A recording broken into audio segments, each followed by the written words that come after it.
नमस्कार मंडळी. आज आपण साऊथ स्टाईल पोंगल स्पेशल खिचडी बनवणार आहोत. साऊथमध्ये पोंगल म्हणजे संक्रांतीला पोंगल असे म्हटले जाते आणि आवर्जून ही खिचडी बनवले जाते. तर आज आपण महाराष्ट्रात सुद्धा भरपूर ठिकाणी खिचडी बनवले जाते संक्रांती दिवशी. तर आज आपण साऊथ स्टाईल खिचडी बनवणार आहोत. तर त्यासाठी सर्वात आधी एक वाटी किंवा एका कपाच्या मेजरने आपण एक वाटीभर इतकी मूग डाळ घेतलेली आहे. याला व्यवस्थित आपल्याला भाजून घ्यायचं आहे. एक 2 ते 3 मिनिटं मस्त खरपूस होईपर्यंत आपल्याला हे भाजून घ्यायचं आहे. इथे तुम्ही बघू शकता हळू-हळू खरंच 2 ते 3 मिनिटं झालेले आहे. अगदी मध्यम आचेवर आपल्याला हे भाजून घ्यायचं आहे. मस्त खमंग वास सुटेपर्यंत आपल्याला हे भाजून घ्यायचं आहे. इथे व्यवस्थित भाजून झालेलं आता गॅस बंद करून घ्यायचा आहे आणि हे जे डाळ आहे आपल्याला एका भांड्यात काढून घ्यायचं आहे. आता आपल्याला इथे जितकी आपण डाळ घेतलेली आहे तितके तांदूळ घ्यायचे आहे. तुम्हाला हवं असेल तर तुम्ही एक वाटीभर इतकी डाळ आणि 2 वाटी इतकं तांदूळ सुद्धा ॲड करू शकता. आता आपल्याला याच्यात पाणी ॲड करून स्वच्छ याला 2 ते 3 पाण्याने धुवून घ्यायचं आहे. मी इथे कोलम जे तांदूळ असतात ते वापरलेले आहे. तुमच्याकडे जे तांदूळ असेल त्याने तुम्ही ही खिचडी बनवू शकता. तर इथे आपण स्वच्छ याला 2 ते 3 पाण्याने धुवून घेऊ. त्यानंतर मी कुकर घेतलेला आहे. याच्यात स्वच्छ धुवून घेतलेले तांदूळ याच्यात ॲड करून घेतलेले आहे तांदूळ आणि डाळ.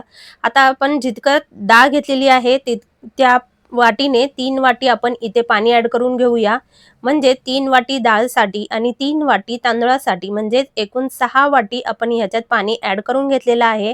त्यानंतर आपल्याला चवीपुरतं मीठ ॲड करून घ्यायचं आहे.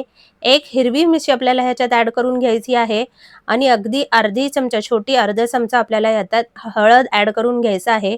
व्यवस्थित इथे सर्व जिन्नस जे आहे ते मिक्स करून घ्यायचं आहे. त्यानंतर एक चमचाभर इतकं आपल्याला ह्याच्यात तेल ॲड करून घ्यायचं. त्यानंतर व्यवस्थित पुन्हा एकदा मिक्स करून घ्यायचा म्हणजे जे तेल आहे आणि हळद आहे, मीठ आहे व्यवस्थित मिक्स होईल. त्यानंतर कुकरचं झाकण आपल्याला लावायचं आहे आणि मस्तपैकी 2 शिट्ट्या काढून घ्यायचं आहे. म्हणजे ही खिचडी अगदी 10 मिनिटात बनवून तयार होते आणि खूप टेस्टी आणि खूप पौष्टिक अशी मानली जाते. तर इथे कुकरची 2 शिट्ट्या आपण काढून घेऊया. तर इथे तुम्ही बघू शकता कुकरचं जे वाफ आहे ते माझी बाहेर निघते ह्या कुकरने. तर ते तुम्ही अव्हॉइड करू शकता इथे. तर 2 शिट्ट्या झालेल्या आहे बऱ्यापैकी इथे वाफ गेलेली आहे बघू शकता तुम्ही. 2 शिट्ट्या झाल्यानंतर थंड झालं की याला आपल्याला आरामात ओपन करून घ्यायचं आहे. तुम्ही इथे बघू शकता मस्त छान अशी आपली खिचडी बनवून तयार झालेली आहे. टेक्स्चर बघू शकता तुम्ही. आता आपल्याला हे जे खिचडी आहे थोडीशी सैलसर असते म्हणजे थोडीशी पातळ असते. तर जेव्हा आपण खिचडी बनवू तर ह्याच्यात आपण 6 वाटी पाणी तर ॲड केलं. त्यानंतर ह्याच्यात आपल्याला कपभर इतकं पाणी पुन्हा गरम करून ह्याच्यात ॲड करून घ्यायचं असतं.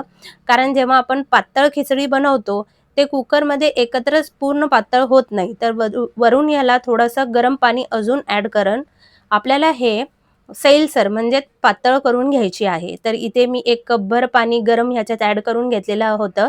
त्यानंतर पुन्हा एक अर्धा कप ह्याच्यात ॲड करून घेतलेला आहे आणि पुन्हा एकदा आपल्याला हे व्यवस्थित मिक्स करून घ्यायचं आहे. मूग डाळ आपण ह्याच्यात वापरलेली आहे म्हणूनच जसं-जसं ते थंड होतं लगेच याला हे घट्ट होऊन जातं. म्हणून मूग डाळची खिचडीला पाणी जास्त लागतं. हे थोडंसं सैलसर करून झालेलं आहे. आता आपण ह्याच्यावर एक फोडणी तयार करून घेऊया. त्यासाठी इथे मी एक फोडणीचे जे पॅन असतं ते घेतलेलं आहे. आता 3 चमचे आपल्याला ह्याच्यात साजूक तूप ॲड करून घ्यायचं आहे. त्यानंतर आपण ह्याच्यात 12 ते 15 असे काली मिरी ॲड करून घ्यायची. इथे तुम्ही बघू शकता. काली मिरी ह्याच्यात ॲड केलं की लगेचच आपल्याला इथे बारीक चिरून घेतलेलं आलं ॲड करून घ्यायचं आहे. एक छोटे चमचे आपल्याला याच्यात जिरे ॲड करून घ्यायचं आहे.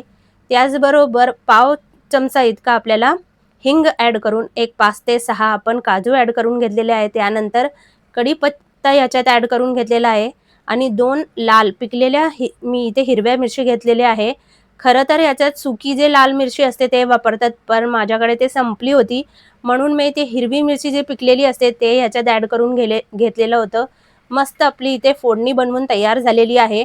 आता ही फोडणी आपल्याला ह्या खिचडीत ॲड करून घ्यायची आणि मस्तपैकी याला मिक्स करून घ्यायचं. खूप छान, खूप टेस्टी अशी ही खिचडी होते. पोंगल म्हणजे संक्रांतीला आवर्जून खिचडी बनवली जाते साऊथमध्ये. महाराष्ट्रात सुद्धा बऱ्याच ठिकाणी खिचडी बनवली जाते, पण साऊथमध्ये या प्रकारे खिचडी बनवली जाते. खूप टेस्टी आणि खूप पौष्टिक अशी ही खिचडी आहे. याच्यात जी फोडणी टाकलेली आहे ही खूप महत्त्वाची आहे आणि जेव्हा तुम्ही काली मिरी याच्यात घालाल त्यानंतर लगेचच दुसरा कोणताही पदार्थ टाकायचा, नाहीतर काळी मिरी तेलात किंवा तुपात ते फुटते. म्हणून लगेचच दुसरा पदार्थ टाका, म्हणजे जे काली मिरी आहे ते अंगावर उडणार नाही.